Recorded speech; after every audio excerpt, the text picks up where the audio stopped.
दीपक देता है रोशनी फैलाने की प्रेरणा, फलदायी वृक्ष देता है देने की प्रेरणा, मधुबन देता है महकते रहने की प्रेरणा, महान व्यक्ति देते हैं जीवन जीने की प्रेरणा।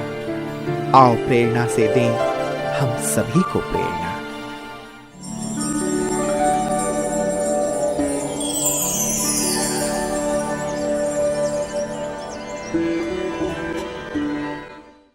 इंदौर मध्य प्रदेश राज्य का महानगर है। ये शहर मध्य प्रदेश राज्य की ऐतिहासिक एवं वाणिज्यिक राजधानी है। इंदौर विद्यानगर में स्थित ब्रह्मा कुमारी ईश्वरीय विश्वविद्यालय की मुख्य संचालिका हैं राजयोगिनी मधु दीदी जी। आपका जन्म 1973 में रायपुर में हुआ। बचपन से आप कला प्रेमी रही हैं। आप सहनशीलता, दिव्यता, मधुरता आदि गुणों से परिपूर्ण वफादार आत्मा है। बचपन से ही आपको ईश्वरीय ज्ञान की प्राप्ति हुई। 1983 में मात्र 10 वर्ष की अल्पायु में आपने अव्यक्त बाप दादा से मिलन मुलाकात की। बाप दादा एवं दादियों की प्रेरणा लेकर 1994 से आप ईश्वरीय सेवा में संलग्न हो गए। तब से आपने रायपुर, देवास, मंदसौर, कोटा आदि अनेक स्थानों पर अपनी सेवाएं देते हुए 2019 से इंदौर में विद्यानगर में स्थायी रूप से सेवाएं दे रही। जन जन को ईश्वरीय संदेश देते हुए आपने अनेक कार्यक्रमों का सफल आयोजन किया। दीदी जी के नेतृत्व में 500 से भी अधिक विद्यार्थी ज्ञान योग से लाभान्वित हो रहे हैं।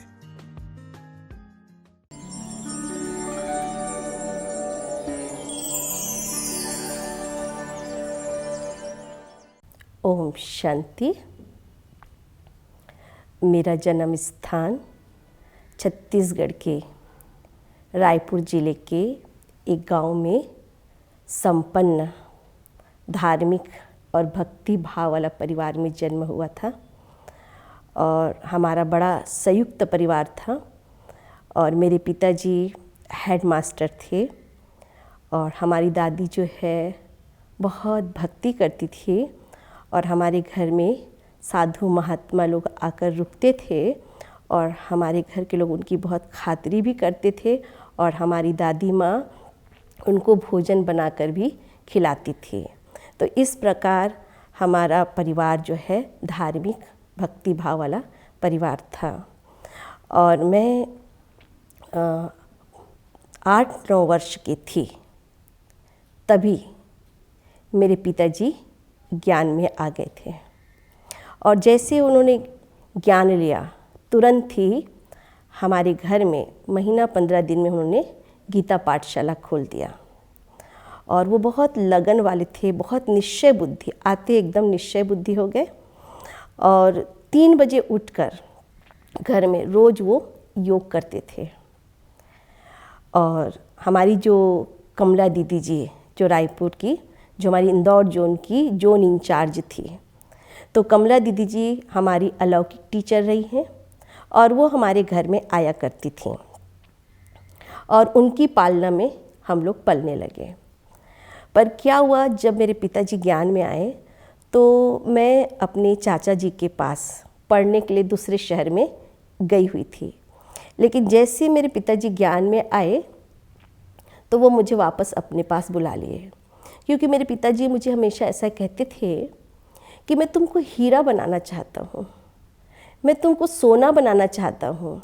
अब मैं समझ नहीं पाती थी कि हीरा सोना मुझे कैसे बनाएंगे, क्योंकि वो मुझे कभी भी साधारण कर्म करने नहीं देते थे और कोई साधारण जगह जाने नहीं देते थे। कभी शादी में जाना उनको पसंद नहीं आता था।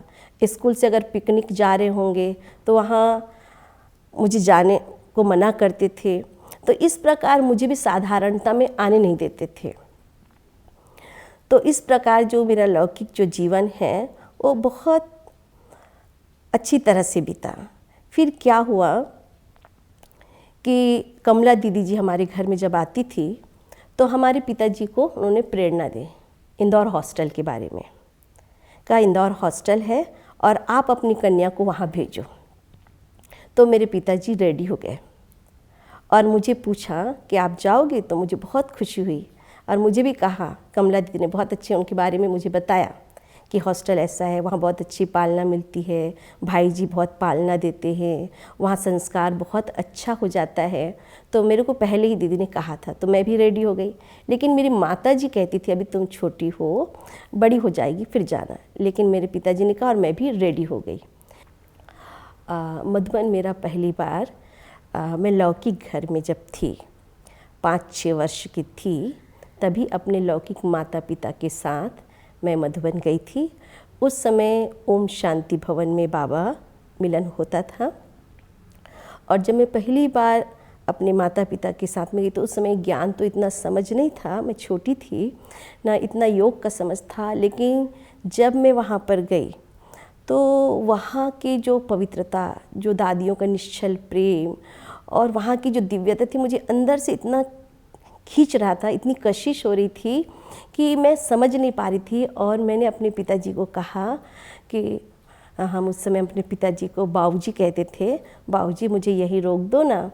तो मेरे पिताजी ने कहा, हाँ बेटा तुम बड़े हो जाओ, फिर तुमको यहीं हम रोक देंगे, ऐसा कहा। फिर उसके बाद क्या हुआ, जिस दिन हमारा बाबा मिलन था तो उस समय होता था रात भर बाबा रहते थे, शाम को करीब 4 बजे बाबा गए।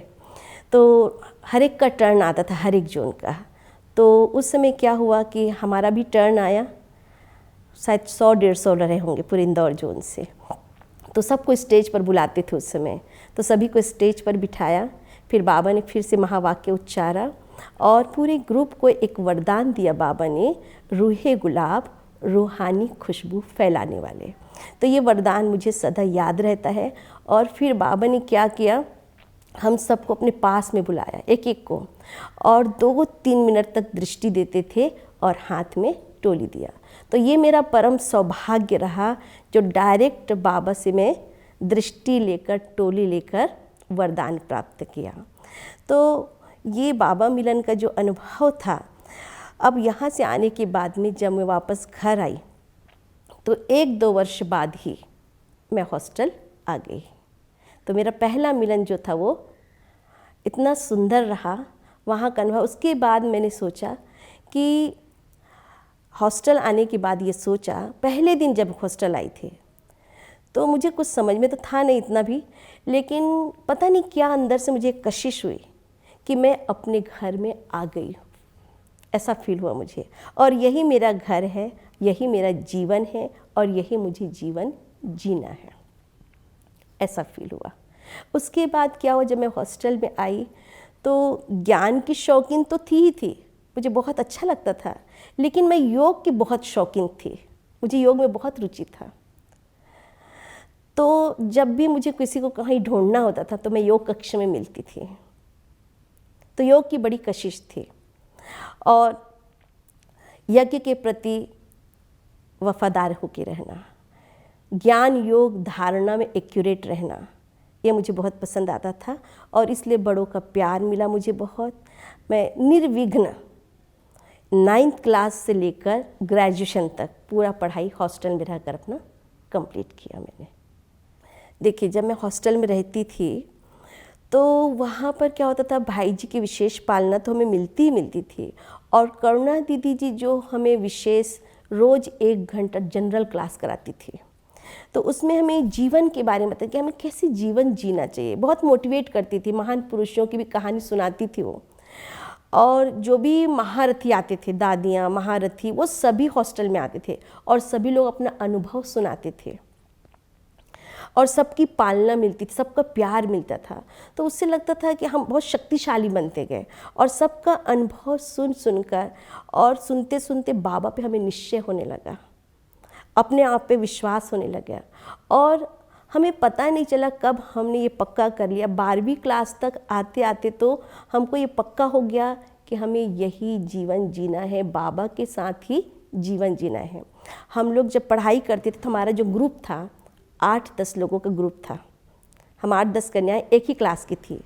तो हम सब ने मिलकर पक्का निश्चय कर लिया था कि हम सब बाबा का बनकर ही दिखाएंगे, ऐसा। तो उसके बाद हमने भाई जी को और करुणा दीदी को कहा अब हम 12वीं के बाद पढ़ाई नहीं करेंगे, अब हमको ब्रह्मा कुमारी बनना है, बाबा का बनना है। तो उन्होंने कहा नहीं, इतना भाव आवेश में नहीं आना है, अभी पढ़ाई करना है, पढ़ो, बाबा का तो बनना है। और घर वालों ने कहा नहीं, इतना जल्दी नहीं बनना है, अभी पढ़ाई करना है। तो हम लोग एक मात्र इसलिए पढ़ाई करते नहीं, हमको अब जल्दी पढ़ के अब बाबा के बनना है। तो इस प्रकार ये जो ब्रह्मा कुमारी बनने की प्रेरणा भी मुझे हॉस्टल से ही प्राप्त हुई है।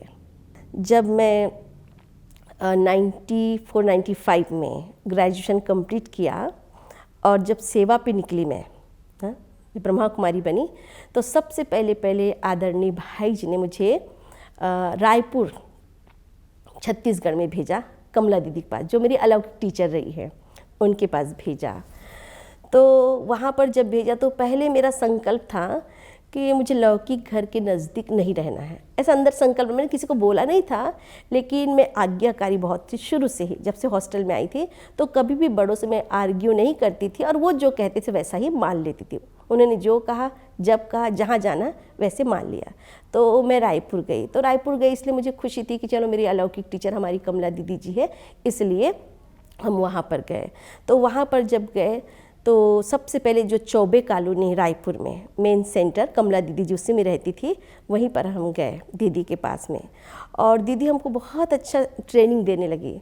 देखो सेंटर में भाई बहनों के साथ कैसे रहना है, जिज्ञासुओं के साथ कैसे रहना है, अपना टाइम टेबल कैसे रखना, और सुबह एक्यूरेट, दीदी को बहुत एक्यूरेसी पसंद था, टाइम पे उठना, टाइम पे सोना, टाइम पर हर काम करना।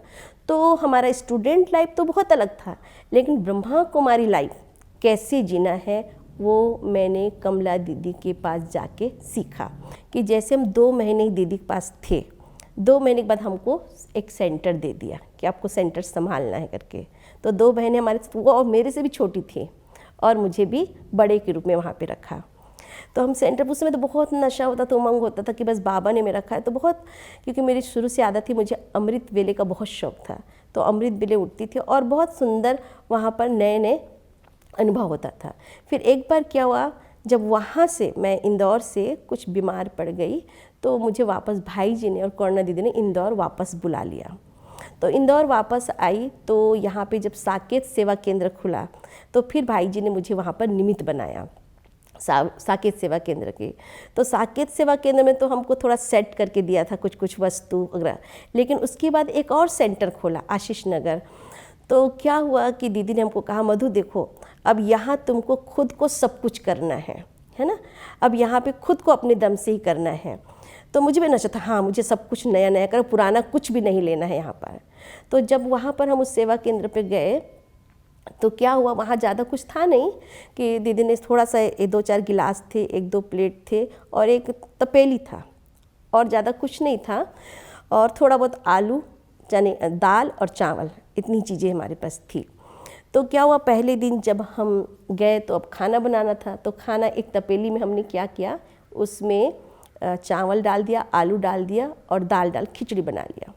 खिचड़ी बनाने के बाद में हमने कहा, बाबा आज पहली बार आपके घर में हमने ये खाना बनाया है, अब आपको भोग कैसे लगाऊं मैं, नया बर्तन तो है नहीं, क्या भोग लगाऊं मैं। तो हमको लगा कि दोना को शुद्ध मानते हैं, तो दोना में हम रख के बाबा को भोग लगा रहे थे। तो भोग लगा रहे थे, उसी समय क्या हुआ, एक माता एकदम नए नए बर्तन का पूरा टोकरा भर कर लेकर आई और कहा, दीदी मैंने सोचा है कि बाबा का नया सेंटर खुला हुआ है, तो मैं सोची मेरे घर में सब नए नए जो बर्तन था मैं बाबा को दे दूँ। तो हमें उस समय निकला, वाह बाबा, शुक्रिया बाबा, और इतना अच्छा लगा, बहुत खुशी हुई। और फिर उस नए बर्तन में हमने भोग लगाया।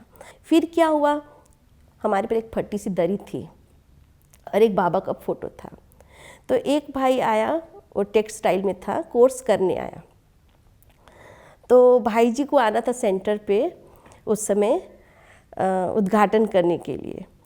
तो उस भाई ने कहा, आपको क्या चाहिए अभी। तो मैंने कहा, हमारे सेंटर में एक तो बोर्ड नहीं है और चद्दर कितना हमको नाप भी नहीं आता। उसने पूरा गठरा ला के दे दिया, जो हम 3-4 सेट चद्दर बना सकते थे, इतना चद्दर ला के दे दिया। ऐसे ही क्या, वो 2-3 महीने में कोई तो क्या ला के दिया, कोई तो क्या, 2-3 महीने पूरे जो हमारे पुराने सेंटर से भी अच्छा नया नया वहाँ पर पूरा सेट हो गया। तो इस प्रकार बाबा जो है, और हम इतनी खुश होती थी, कभी हमको ये शिकायत नहीं थी ये क्या, ऐसे कुछ नहीं। बहुत खुशी से मैंने बाबा को कहता, बाबा नहीं मुझे नया नया करना, कुछ नया करना है। ऐसे ही उमंग रहा और बाबा की सुंदर सुंदर अनुभव मैं हर समय करती रहती हूँ। और कई सेंटरों में भी अगर मैं अमृत वेले जब योग करती थी तो हमेशा बाबा के हर पल मुझे मदद अनुभव होता है, और जो कार्य असंभव होता था वो भी सहज रीति हो जाता है। हम लोग जब हॉस्टल में थे तो हर वर्ष एक तो बाबा मिलन के लिए हम लोग मधुबन जाते थे, और दूसरा दीपावली में हम प्रकाश मणि दादी का बर्थडे हम लोग हमेशा दीपावली के दिन मनाते थे। तो दादी जी का अनुभव कि दादी जी हमें बहुत प्यार करती थी, और हमेशा दादी जी कहा करती थी कि हमें फर्स्ट नंबर में आना है, सेकंड में और फर्स्ट में आना, हमें थर्ड नंबर में नहीं आना है, ऐसे हमको पक्का कराती थी। दूसरा, एक बार की बात है, हम 2-3 बहनें थी, हम लोग क्या हुआ दादी कॉटेज में गए। दादी कॉटेज में गए, दादी थोड़ी सी मतलब जो शरीर छोड़ा उसके 2-3 साल पहले की बात है। हम लोग इसी दादी के पास गए और दादी को कहा, दादी आप सबको बहुत प्यार करते हो, हमको भी प्यार करो ना, ऐसे। तो हम 2-3 में थे, दादी ने हम सबका हाथ पकड़ा, सबको बहुत ऐसे गाल को बार बार किस कर बहुत प्यार किया दादी ने। तो हमने देखा कि दादियाँ जो है एक छोटी सी भी इच्छा रखते थे उसको वो पूर्ति कर देती थी। इस प्रकार प्रकाशमणि दादी का ये अनुभव था। और चंद्रमणि दादी जी जब थी तो क्या हुआ था, मैं रायपुर से पहली बार नर्स का ग्रुप लेकर आई थी, करीब 25 नर्स का ग्रुप, पहली बार जब मैं ब्रह्मा कुमारी बनकर गई थी। तो उस समय चंद्रमणि दादी जी ज्ञान सरोवर में रहती थी। तो मैं दादी जी से पूछने गई थी कि दादी मुझे पार्टी को मिलवाना है, आप मिलेंगे? तो दादी जी ने मुझे बहुत प्यार से मेरे गाल को ऐसे पुचकार किया और कहती हैं, अच्छा मैं नाश्ता कर लूँ फिर ले आना। फिर जैसे मैं ले गई, दादी जी ने फिर मुझे बहुत पुचकार किया और सब पार्टी से बहुत अच्छे से मिली, सबको बहुत प्यार की भाषण दी। और शायद 1 या 2 साल के बाद जब दादी जी अव्यक्त हुए तो सबसे पहला सीन मुझे वही याद आया। कौन सा? दादी जी मुझे वो पुचकार कर रही है, ऐसे हाथ लेकर गले को कर रही है। तो ऐसा सुंदर हर एक दादी का हमको अनुभव होगा। हमने सभी दादियों की पालना ली है, क्योंकि जब हम हॉस्टल से जाते थे तो सुबह सुबह पांडव भवन में हम लोग रुकते थे, तो हर एक दादी का कमरा पास पास होता था और सुबह 5 बजे हम हर एक दादी को गुड मॉर्निंग दादी, गुड मॉर्निंग दादी, गुड मॉर्निंग करने जाते थे। तो दादियों का बहुत प्यार मिला, हम दादियों के बहुत नज़दीक भी रहे, सभी दादियों को देखा और बहुत करीब से देखा, और सबकी पालना के कारण आज ये जो जीवन है ये हमें श्रेष्ठ बनाने की ये प्रेरणा मिली है। हमारे ओम प्रकाश भाई जी की पालना के बारे में तो मैं क्या कहूँ। भाई जी ने मुझे इतना आगे बढ़ाया। भाई जी मुझे कभी अपने माता पिता के, हम जब हॉस्टल में छोटेपन में ही आ गए थे, लेकिन कभी हमें कमी नहीं हुई, कभी आभास होने नहीं दिया भाई जी ने कि हमारे माता पिता हमारे नज़दीक नहीं रहते हैं। इतना भरपूर करते थे भाई जी और बहुत विश्वास करते थे, और मुझे भाई जी हमेशा कहा करते थे ये बहुत वफादार बहन है। एक बार की बात है कि जब मैं रायपुर में थी, थोड़ी मेरी तबीयत ख़राब हो गई, तो मैं नई नई ब्रह्मा कुमारी बनी ही थी, तो तबीयत ख़राब हो गई। तो उस समय ऐसा होता था, तबीयत ख़राब हो जाती थी तो घर भेज देते थे, इलाज करा घर से आओ। लेकिन भाई जी ने स्पेशली कमला दीदी को कहा, नहीं, इस बहन का इलाज बाबा के घर से ही होगा, ये बहन बहुत वफादार बहन है। इस प्रकार भाई जी ने बहुत ध्यान रखा। और उसके बाद क्या हुआ, मुझे इलाज के लिए वहाँ पर भिलाई वहाँ पर भेजा। तो भाई जी स्पेशल मुझे पत्र लिखते थे, बहुत मोटिवेट करते थे। आज भी शायद वो पत्र मेरे पास होंगे, और बोले तुम तो ज्ञान मधु हो, तुमको तो ये मनसा सेवा के लिए थोड़ा सा समय मिला है, तुम तो बहुत सेवाधारी हो, ऐसा। और फिर भाई जी खुद मेरे से वहाँ पर मिलने के लिए आए, और मैं वो अनुभव बताती हूँ। राखी का समय था, उस समय रक्षाबंधन का समय चल रहा था, तो भाई जी हमेशा रायपुर आया करते थे, तो उस समय भिलाई भी आए भाई जी। वहाँ पर क्या हुआ, भाई जी ने जैसे सबका रक्षाबंधन का कार्यक्रम हुआ तो भाई जी ने मुझे रोका, बैठो। और ऐसे मैं नीचे बैठी थी और भाई जी ऐसे ऊपर बैठे थे। शायद भाई जी ने मुझे 15 मिनट तक ऐसी दृष्टि दी, ऐसी दृष्टि दी, ऐसी दृष्टि दिया भाई जी ने कि मैं एकदम खो गई, एकदम अशरीरी हो गई। और मेरी ऐसे लगता था कोई शक्ति आ गई है, और मुझे ऐसा फील हो रहा था कि मुझे जो कुछ बीमारी हो रही थी वो एकदम मेरे से निकल के बाहर हो रहा था, और मैं बहुत हल्कापन का अनुभव करने लगी थी। इस प्रकार वो भाई जी की जो दृष्टि है आज भी मैं उसको नहीं भूलती हूँ। सन 1994-95 में मैं ब्रह्मा कुमारी जीवन में प्रवेश किया। तो 3 साल तो मैं रायपुर में रही। उसके बाद यहाँ इंदौर में साकेत सेवा केंद्र में सेवा किया, देवास में सेवा केंद्र किया, मंदसौर में सेवा किया और कोटा में। उसके बाद वापस मुझे हॉस्टल में टीचर के रूप में, पहले तो स्टूडेंट के रूप में रही, पर टीचर्स के रूप में फिर से मुझे वहाँ पर रखा गया सेवा के लिए, करुणा दीदी के साथ में, शकुंतला दीदी के साथ में।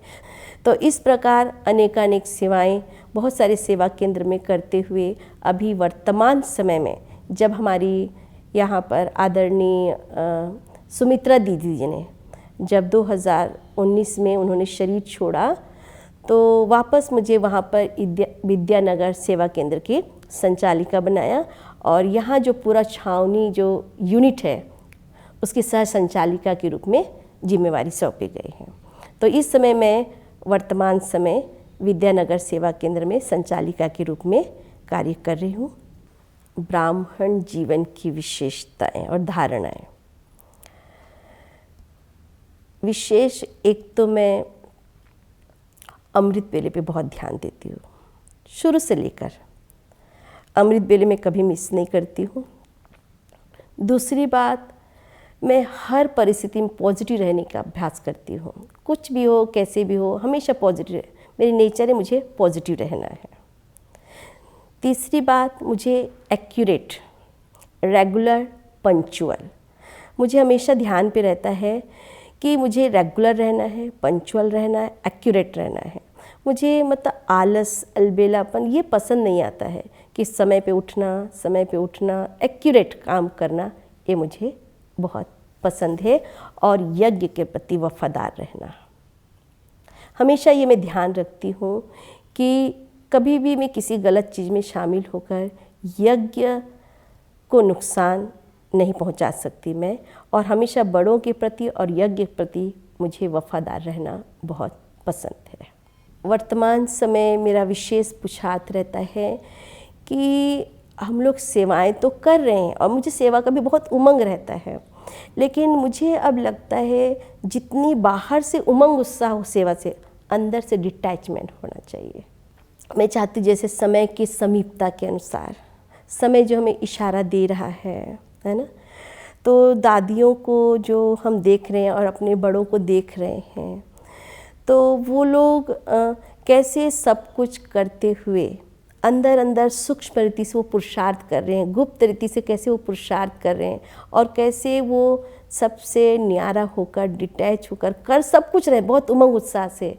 विशेष मैं अपने ऊपर अटेंशन रखती हूँ कि एक तो हमें दूसरों को कभी भी देखना नहीं है, 100 पुरुषार्थ, 100 उन्नति और सेवा का बैलेंस रखना है। और अमृत वेले विशेष मैं उस समय अपने अमृत वेले को पावरफुल बनाने की कोशिश करती हूँ। रोज़ रहे पर कभी ऊपर नीचे होता है, और दिन भर के दिनचर्या में भी ये सोचती हूँ कि नहीं, हर एक को शुभ भावना और शुभकामना देना है, सबसे दुआएं लेनी है और दुआएं देनी है। ब्राह्मण भाई बहनों के लिए यही मेरी शुभकामना है कि अब भाई बहनों को भी समय को देखते हुए, जो समय की समीपता है उसके अनुसार हमको सब कुछ विस्तार में जाते हुए सार में आना है। और मैं ब्राह्मण भाई बहनों को यही कहूँगी कि हम सब ये ज़रूर पुरुषार्थ करें, सबको संदेश तो मिलना चाहिए, लेकिन हमारे ब्राह्मण भाई बहनों को विशेष जो थोड़ा विस्तार में हम लोग चले गए हैं। हमारी जो वैराग्य जो वृत्ति है, ब्राह्मणों में जो एक वैराग्य वृत्ति होना चाहिए वो लुप्त होती जा रही है ना। जैसे बहुत साधन बढ़ते जा रहे हैं, मान सम्मान बढ़ता जा रहा है। तो जो एक आज ही बाबा ने मुरली में कहा कि ये घर चलना है या घर की हमें स्मृति रहे, ये एक जैसे लुप्त सा हो गए हैं। तो वापस हमें पुनः इसी स्मृति में आना है और यही पुरुषार्थ हम सबको करना है।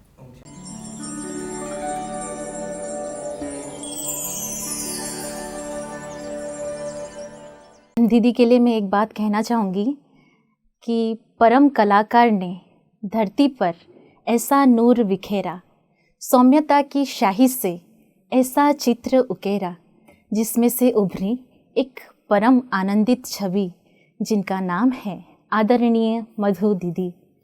दीदी जी को हमने बचपन से ही देखा। जब हम दिव्य जीवन कन्या छात्रावास में थे, तब से हमने दीदी का जीवन देखा कि दीदी अमृत वेले से लेकर रात तक ईश्वरीय नियम धारणाओं में हमेशा ही एक्यूरेट रहे।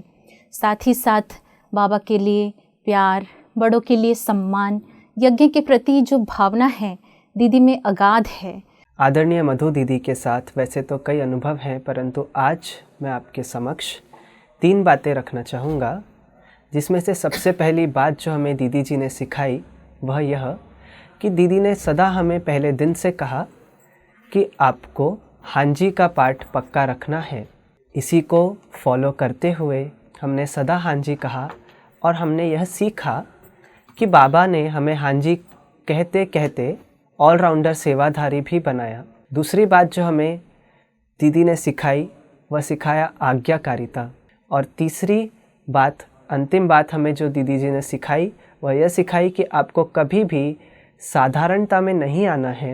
यदि आप बाबा के बने हो, भगवान को पहचाना है, तो अच्छे से अच्छा पुरुषार्थ करना है और अपने जीवन को बहुत सफल बनाना है। नाम है उनका मधु दीदी, बाबा की हैं वे अनमोल निधि।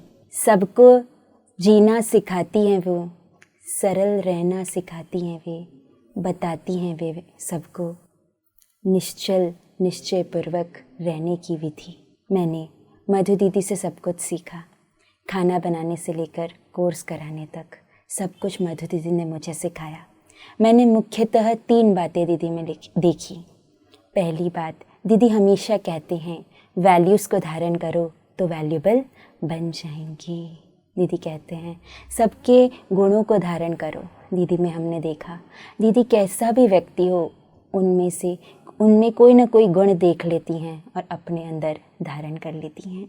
मधु दीदी वही हमें सभी प्रकार से बाबा के ज्ञान, योग, धारणा और सेवा चारों पिलर्स में हमें बड़े अपने ढंग से हमें समझाती है।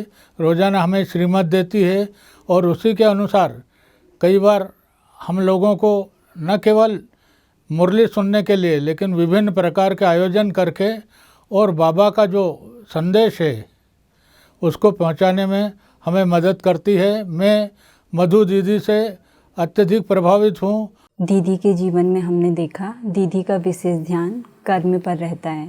दीदी कहते हैं जैसा कर्म मैं करूँगी मुझे देखकर और करेंगे। दीदी का हर कर्म हम सभी के लिए प्रेरणादायी होता है और दीदी अपने जीवन में ला और लव का बैलेंस बनाकर चलते हैं। दीदी कोई भी परिस्थिति आए पर दीदी कभी हलचल में नहीं देखा हमने। कितनी भी बड़ी परिस्थिति आई पर दीदी हमेशा एक बल और एक भरोसे के आधार पर चले कि कोई बात नहीं, बाबा बैठा है, सब ठीक हो जाएगा। हमेशा हमने दीदी को लाइट ही देखा है। दीदी बहुत एक्टिव, अलर्ट, एक्यूरेट हैं। दीदी जैसा उनका नाम है वैसा उनका स्वरूप।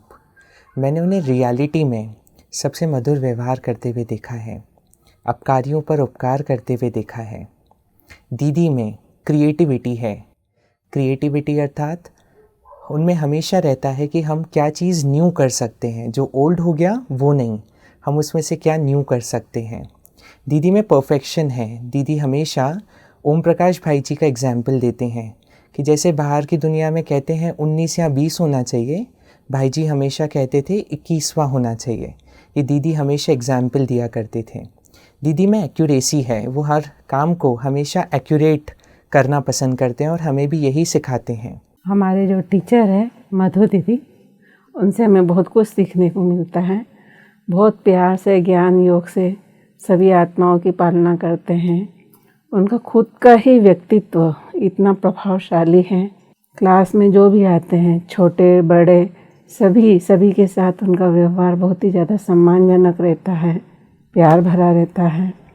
मुरली पर बहुत ज़्यादा अटेंशन रहता है, खुद का भी अटेंशन रहता है, दूसरों को भी अटेंशन खिंचवाते हैं। उनका ज्ञान योग बहुत अच्छा है, उन्हीं के बल से हमें बहुत शक्ति मिलती है। एक समय ऐसा था कि मैं नियमित मुरली क्लास नहीं ज्वाइन करती थी और ना मैं इतना कोई बाबा से इतना लगा हुआ था, लेकिन जब से दीदी का जो हमें सपोर्ट मिला है तब से मैं बहुत मतलब उन्नति की सीढ़ी चढ़ती जा रही हूँ। ऐसा लगता है कि दीदी बाबा ने हमें दीदी के रूप में एक माँ को दिया है। जैसे बच्चे को एक माँ की ज़रूरत पड़ती है तो माँ कैसे उसकी पालना करती है, इसी तरह से दीदी हमें हमारी बहुत अच्छी पालना करती है।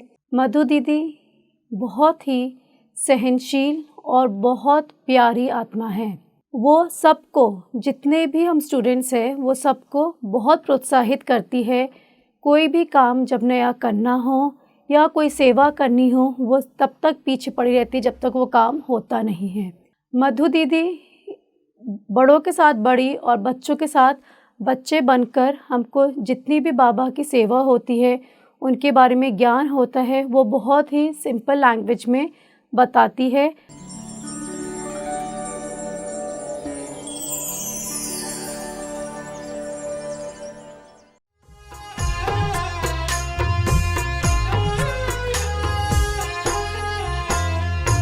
मन की बाबा यही अब आस, मन की बाबा यही अब आस। हर पल रहूं बाबा तेरे ही पास। मन की बाबा यही अब आस, मन की बाबा यही अब आस। हर पल रहूं बाबा तेरे ही पास। मन की बाबा यही अब आस, मन की बाबा यही अब आस।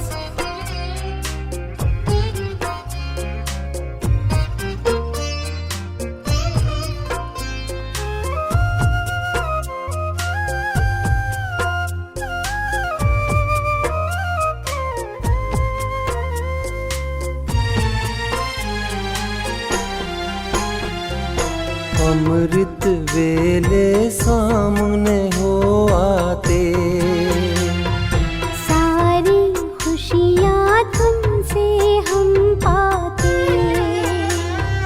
अमृत वेले सामने हो आते, सारी खुशियाँ तुमसे हम पाते। हम सब करें जीवन शिव को समर्पण। स्वर्ग की बाबा हमको देते सौगात।